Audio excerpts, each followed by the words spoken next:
राधा और कृष्ण की प्रेम कहानी। एक रात नींद में श्री कृष्ण के मुख से राधा का नाम निकला। निकट ही सोई रुक्मणी की नींद टूट गई।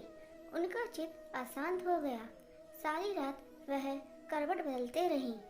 सुबह सवेरे श्री कृष्ण की नींद खुलते ही रुक्मणी ने पूछा, प्राणनाथ, ऐसा क्या है राधा में जो सोते जागते हर घड़ी आप राधा का नाम जपते हैं? श्री कृष्ण मुस्कुराए बोले, जानना चाहती हो प्रिय?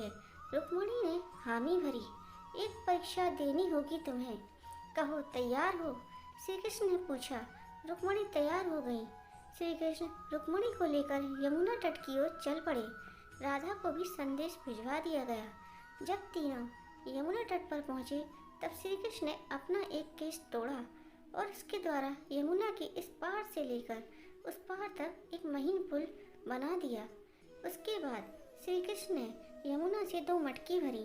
एक मटकी रुक्मणी को दी, एक राधा को, और बोले, मेरे प्रेम का स्मरण करते हुए ये मटकी पुल के पार पहुंचा दो। रुक्मणी मटकी लेकर पुल पर चलने लगी। कुछ दूर चलने के बाद जब उन्होंने पुल के दूसरी ओर देखा तो संशयित हो गई। उसके कदम डगमगाने लगे। उन्होंने स्वयं को तो संभाल लिया किंतु मटकी संभल ना पाई।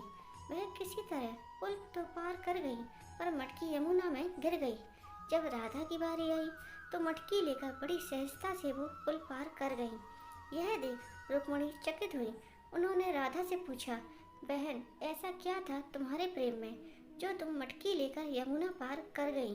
राधा ने उत्तर दिया, बहन, मैंने कहाँ यमुना पार किया, प्रिय के द्वारा मेरे हाथों में दी मटकी ने ही मुझे पार पहुँचाया। रुक्मणी को राधा के प्रेम की अथाह गहराई का भान हो गया। समर्पण प्रेम का मूल है। जहाँ समर्पण है वहाँ पूर्ण विश्वास है, शंका के कोई चिन्ह नहीं। राधा का श्री कृष्ण के प्रति पूर्ण समर्पण भाव था। शंका लेश मात्र भी न थी। विश्वास था कि प्रिय ने हाथ में मटकी दी है तो पार भी पहुँचाएंगे।